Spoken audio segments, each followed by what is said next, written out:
This is a beautiful quote from Saint Therese from the book Joy in Suffering. When we yield to discouragement or despair, it's usually because we think too much about the past and the future.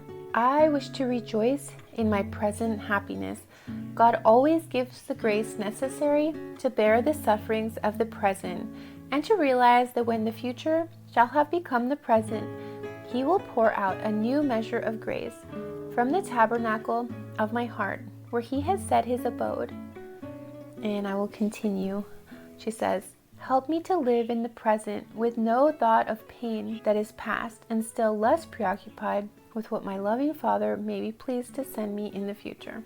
That second part was a little prayer from the book Joy in Suffering. And here is one more quote from there. It is quite a mistake to trouble ourselves as to what I may still have to suffer. If I did not live from one moment to the next, it would be impossible for me to be patient. But I look only at the present. So again, that quote that I mentioned in the beginning, when we yield to discouragement or despair, it's usually because we think too much about the past and the future. And I think that this is absolutely true. If we focus in the present moment, it makes things much easier to bear. It's usually when we get caught up in thinking about the past and either bad things that happened or things that hurt us or regrets or kind of second guessing our choices, or for the future of all the possibilities, all the things that could happen. That is usually the cause of discouragement and despair. And if we just focus more on the present moment and being in the presence of God and doing God's will, and I think that that helps a lot with bringing peace and encouragement and trust in our Lord, because then right now we can take action, we can pray, we can do good things for others, we can offer up our sacrifices, whereas the past is the past and the future has not yet come to be. So what is best is to focus more on the present moment and being in the presence of God.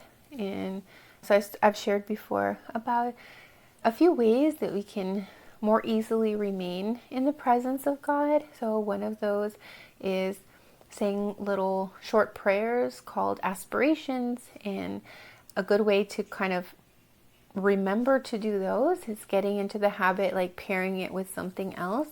Every time you get in the car, every time you pass a certain spot in your house. That's why it's helpful to have statues or sacred art. Those are just like good little reminders to keep us in the presence of God.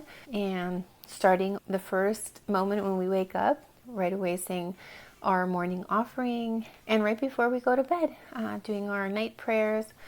And throughout the day, then sprinkling in, I call them, our other parts of our prayer regimen, our prayer routine. So for example, the 3 o'clock prayer, the Angelus at noon, and grace before and after meals. That leaves then just so many opportunities that are already built into the day to be saying those prayers and remain in the presence of God. And then if we're making some time to listen to spiritual talks or doing some spiritual reading, audiobooks. That's why I like audiobooks, because sometimes it's not easy for me to get a quiet moment to just read, and I get distracted pretty easily. So I really like audiobooks, and there's a lot of good options on YouTube, or I like Audible, or there's a free place to find some on LibriVox, and I can link that info down below. But all these are just serve as great ways to remain in the presence of God. And I have a video on a rule of life that talks about a prayer regimen. But these are just great ways to always be close to our Lord, so that as soon as we start feeling discouraged or falling into despair, just keep in mind this quote by Saint Therese about, catch yourself. Like, okay, yeah, I'm thinking too much about the future or too much about the past, And if it has to do with the past, asking our Lord to heal those things, to help us to forgive or to have peace, or if it has to do with the future, handing it over to our Lord. We say a prayer, keep it in our intentions, and feel at peace that we're doing what we can. And also what can help is just going to confession and just keeping busy and offering up these little sacrifices or even those feelings to our Lord, so that we can feel more encouraged that, our Blessed Mother is interceding on our behalf. I love the story of the wedding feast at Cana, how our Blessed Mother was so attentive and advocating for the couple. And so she sees things that, we ourselves are not even aware of. So we just have to trust that our Blessed Mother is interceding on our behalf, especially if we're consecrated to her, or praying the rosary or working up to it, with the 3 Hail Marys. And if we're enrolled in the brown scapular or wear a miraculous medal, like all these beautiful devotions to our Blessed Mother to stay close to her. And I just wanted to share that beautiful quote from Saint Therese, because, negative thinking can become just such a vicious cycle. And surprisingly, negative thinking, it can actually be reinforced in the brain. So it's like this negative cycle that actually triggers dopamine release. So even though it doesn't feel good, it's triggering the reward system. And then we can continue to do it, like to fall into self-pity and negative thoughts. And in a way, it can surprisingly to become like a source of pride when we fall into like being down and feeling sorry for ourselves. I was surprised by this too, but I had heard in this spiritual talk, and after reflecting on it, I did see what Father meant in it, of that when we fall into this self-pity and feeling sorry for our circumstances, it's usually that we expected too much of ourselves, like we give ourselves too much credit. And something that was just so healing to me was actually forgiving myself. And I had never really considered that, and I held on to that for a very long time. And so I was suffering from terrible anxiety. It was really, really terrible, and for a long time. And it wasn't until I came to a point that I realized that I had not forgiven myself. And it was for a lot of things, it's just, I was like carrying that for many years, blaming myself for, I had had miscarriages and thinking that maybe there was something else that I could have done to prevent them, even though, I was even getting help from a Catholic doctor and trying to find the reason for that. So the enemy can fill our mind with thoughts of guilt and blaming ourselves still. And also when we hold on to feeling like we should have done better, like perfectionism, that is such a hard thing to carry. And we are not meant to be perfect. Only by the grace of God do we do good things, by cooperating with His will.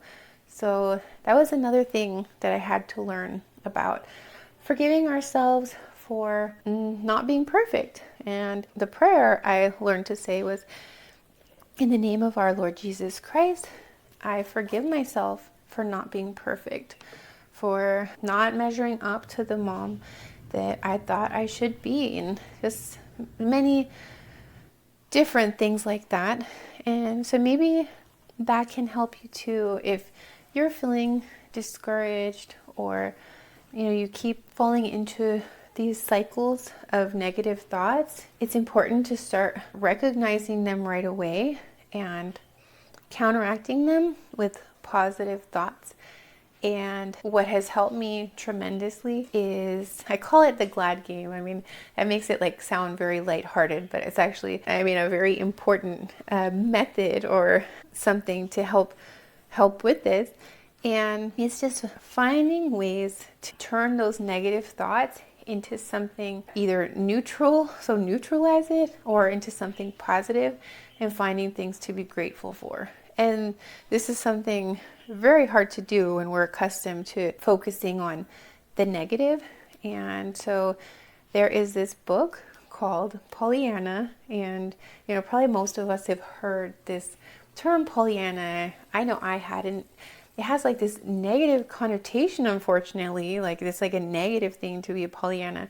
But if you read the book, or like I did, I listened to the audiobook, it was just so beautiful, and it reminded me so much of Saint Therese and her book that I read, Joy in Suffering, because what Saint Therese was talking about was finding the good in everything and making it into something for the glory of God. And what better thing can come out of it than every single thing being done for the glory of God and being a gift from God, even our sufferings. And to really get the most out of it, I would highly recommend reading the book Joy in Suffering and the book Pollyanna. The Pollyanna book is a children's book, so it's going to be kind of like fun, light, easy reading, but with so many examples of how to turn negative things that you would never expect to be able to find something positive from. And then also reading Joy in Suffering from a Catholic perspective, and how to apply this to even very big problems and immense suffering. And so what I wanted to share with you is this way of trying to stop the cycle of negative thinking, and also to remember that when we yield to discouragement or despair, it's usually because we think too much about the past and the future.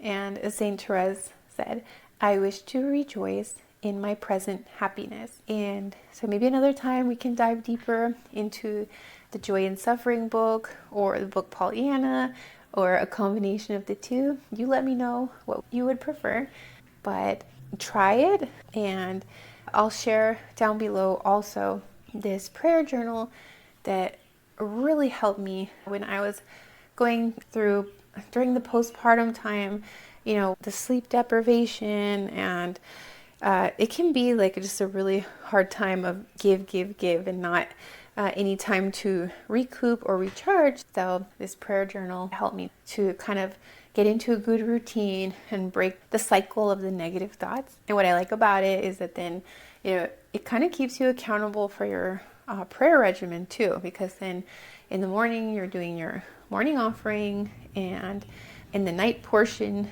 it asks about your examination of conscience. It asks you if you did your aspirations, trying to choose something to pair it with, so that then to make sure that we are in the presence of God throughout the day, at least making an attempt and being accountable at the end of the day.